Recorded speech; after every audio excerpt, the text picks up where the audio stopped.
মাছের মাথা দিয়ে তো আমরা অনেক রকম রেসিপি বানিয়ে খেয়েছি, কিন্তু আজকে আমি মাছের মাথা দিয়ে একটা অন্য রকম রেসিপি বানালাম। মাছের মাথা আলু দিয়ে তরকারি। যেমন করে বানিয়েছি সেটাই শেয়ার করলাম। প্রথমে মাছের মাথা নিয়েছি আমি এখানে 4টে, লবণ হলুদ দিয়ে মাছের মাথাগুলিকে আমি সুন্দর করে ভেজে নিয়েছি। গরম ভাতের সাথে কিন্তু অসাধারণ লাগে এই রেসিপিটা খেতে। মাছের মাথাগুলি আমার ভাজা হয়ে গেছে। আমি 2টো আলুকে সেদ্ধ করে নিয়েছি, আগে থেকে সেদ্ধ করে ভালো করে ম্যাশ করে নিয়েছি।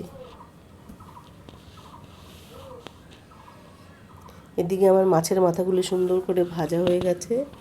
কড়াইতে দিয়ে দিয়েছি পরিমাণ মতো সরষের তেল।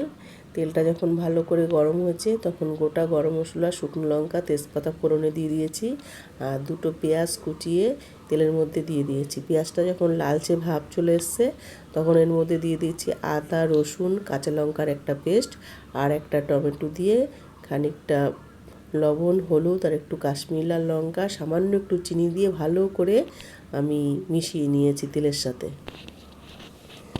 যখন টমেটোটা গলে গেছে তখন আমি ভেজে রাখা মাছের মাথাগুলি দিয়ে আরও কিছুক্ষণ কষিয়ে নিয়েছি। দিয়ে দিয়েছি কিছুটা পরিমাণে মটরশুঁটি, দিয়েও খানিকক্ষণ আমি একটু কষিয়ে নিয়েছি। কষানো থেকে যখন তেল ছাড়তে শুরু করেছে তখন আমি ম্যাশ করা আলুটাকে এর মধ্যে দিয়ে আরও খানিকক্ষণ কষিয়ে নিয়েছি, আর এর মধ্যে দিয়ে দিয়েছি 1 চামচ ভাজা মশলার গুঁড়ো। শুকনো খোলায় আমি গরম মশলা, এলাচ, দারচিনি, লবঙ্গ, ধনে, জিরে সব গুঁড়ো করে রেখেছিলাম। সেই 1 চামচ ভাজা মশলার গুঁড়োর মধ্যে দিয়ে পরিমাণ মতো গরম জল দিয়ে একটু মাখো মাখো টাইপের হয় কিছুক্ষণ ফুটিয়ে নিয়েছি। তৈরি হয়ে গেছে আমার মাছের মাথা দিয়ে সুস্বাদু একটা রেসিপি।